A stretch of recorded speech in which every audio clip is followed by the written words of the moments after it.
તો બનાસકાંઠા રાજ્યમાં દારૂ અને ડ્રગ્સ મામલે ગરમાયેલી રાજનીતિ વચ્ચે બનાસકાંઠા એસપીનું નિવેદન સામે આવ્યું છે।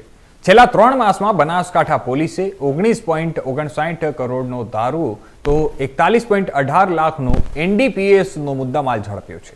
પોલીસે 3 માસમાં દારૂના 3164 કેસમાં 3372 શખ્સોની અટકાયત કરી છે, તો એનડીપીએસનો 136.665 કિલોગ્રામ મુદ્દામાલ પણ જપ્ત કર્યો છે।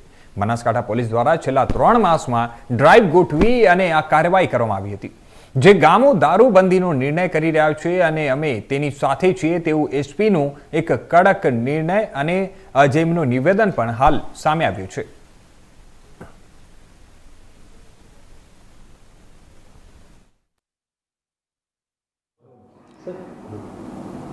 नमस्कार, હું પ્રશાંત સુંબે, પોલીસ અધિક્ષક બનાસકાંઠા જિલ્લા પોલીસના તરફથી દારૂ ડ્રગ્સના વિરુદ્ધ જે કાર્યવાહી કરવામાં આવી રહી છે તેમાં છેલ્લા 3 મહિનામાં કુલ 3164 જેટલા કેસીસ કરવામાં આવેલ છે દારૂના પ્રોહિબિશન એક્ટ અંતર્ગત, અને તેમાં 3372 જેટલા આરોપીઓને અટકાયત કરવામાં આવેલ છે।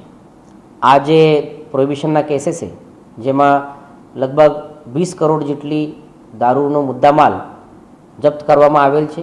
ટૂંક સમયમાં તેઓનો નાશ પણ કરવામાં આવી રહ્યા છે।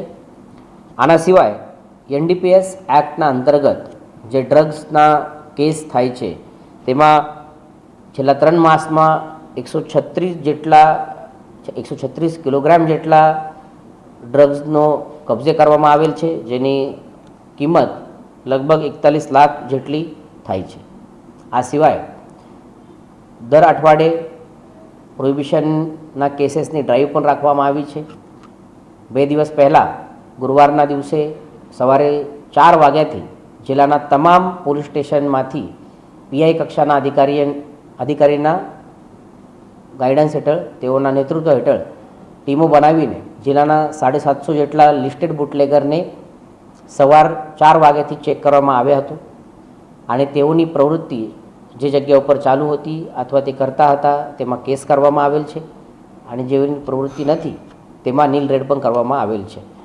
પોલીસ તરફથી દારૂ અને ડ્રગ્સની પ્રવૃત્તિ નાબૂદ કરવા માટે પૂરેપૂર પ્રયત્ન શરૂ છે।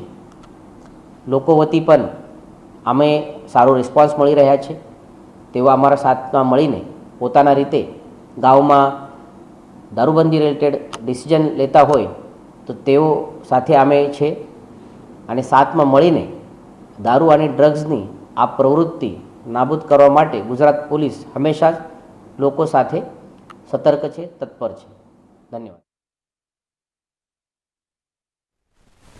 હવે સમાચાર તરફ આપણે આગળ વાત